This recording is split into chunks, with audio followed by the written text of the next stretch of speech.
Après longue réflexion, j'ai décidé de mettre un terme à mon aventure avec les Bleus et de prendre ma retraite internationale. C'est pas facile, de le penser c'est une chose, mais de le dire c'en est une autre. C'est sûr que ça va me manquer et au début ça sera difficile, mais en aucun cas je regrette mon choix. C'est quelque chose de réfléchi et en tout cas j'en suis fier.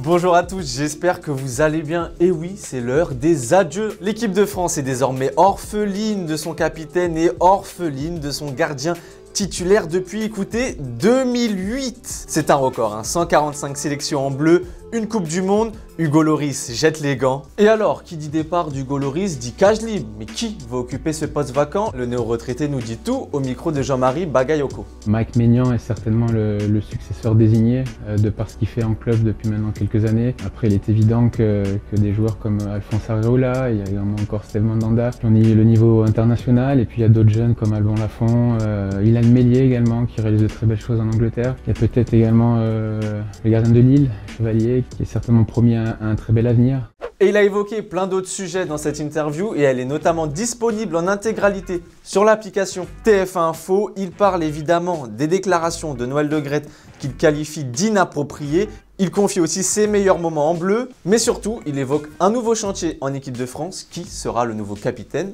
On l'écoute.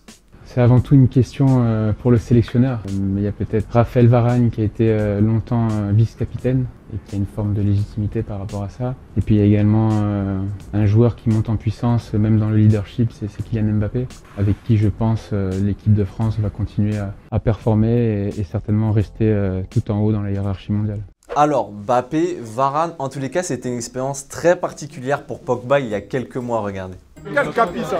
Il a eu le bras, il a commencé à jouer comme ça. Il courait comme ça. Il pèse, ça pèse gros. Et oui, ça pèse, mais pour vous, qui devra remplacer Hugo Lloris au poste de capitaine? Est-ce que c'est Varane? Est-ce que c'est Mbappé? Est-ce que c'est un autre?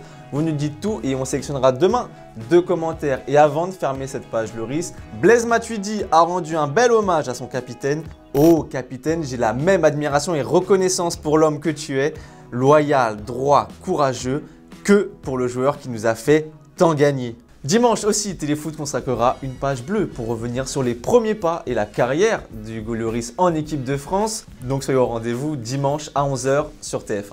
Tenez, un autre joueur passé par les Spurs prend sa retraite. Il est grand, il est rapide, c'est le cauchemar de Marc Bartra. Gareth Bale raccroche, lui, les crampons. Nommé plusieurs fois meilleur joueur de la Première Ligue lorsqu'il était justement à Tottenham. Il fut aussi un joueur mythique du Real où il a remporté 5 Ligues des Champions. Après son petit passage au Los Angeles FC, il totabilise 664 matchs et il laisse derrière lui 226 buts et 157 passes décisives. Il y a des défenseurs qui vont dormir un peu plus tranquilles maintenant. Allez, un peu de football vrai pour se remettre en jambe avant le retour demain de la Ligue 1. Mais pour ça, on file en Indian Super League où le Kerala Blasters nous a offert une belle démonstration de football. Regardez.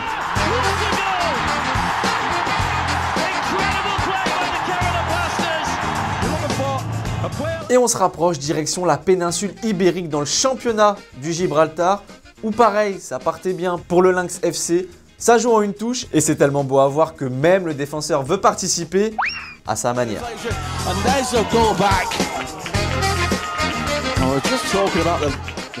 En bref, dans l'actualité, c'est le retour des regards sombres, c'est le retour de la musique qui fait peur, c'est le retour des longs silences entre chaque phrase. Ça y est, le Chiringuito revient avec un scoop.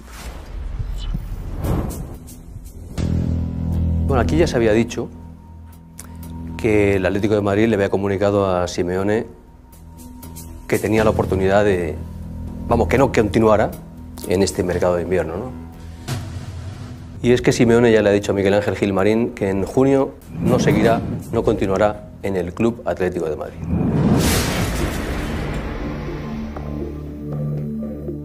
Diego Simeone devrait donc quitter l'Atlético Madrid à la fin de saison. Mais bon, faut apprendre avec des pincettes. Mais dites-nous si c'est une bonne ou mauvaise idée et qui pourrait le remplacer si ça se fait vraiment. Mais rappelez-vous, le Tunismo n'est pas mort. Faut pas l'enterrer, on vous le dit. Et ça y est, l'OM accueille sa première recrue hivernale. Ruslan Malinovski est officiellement olympien, milieu offensif de l'Atalanta Bergame. Il rejoint le club phocéen en prêt avec option d'achat. À l'OGC Nice, Lucien Favre n'est plus l'entraîneur depuis hier. Il avait plus de mal depuis son retour chez les Aiglons qui pointent à la 11e place avec seulement 5 victoires en 17 journées. Et c'est une nouvelle tête qui va le remplacer puisque Didier Digard, qui connaît bien la maison, prend la tête de l'équipe comme intérimaire jusqu'au mois de juin, fin de saison donc.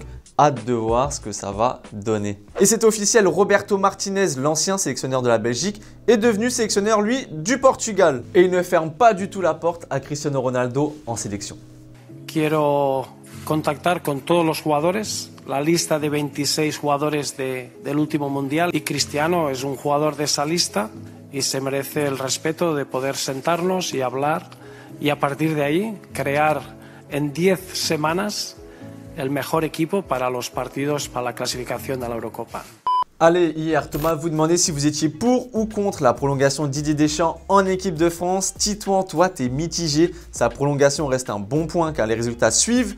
Mais t'aimerais voir ce que ça donne, la version équipe de France de Zinedine Zidane. Et toi, Zachary, t'es plus tranché. C'était le moment idéal pour partir. Il faut de la nouveauté et un nouveau management. Allez, c'est déjà la fin de la quotidienne. On se retrouve demain. J'espère que vous avez passé un bon petit moment. On se quitte toujours comme d'hab en images et en musique. Et prenez soin de vous. Ciao!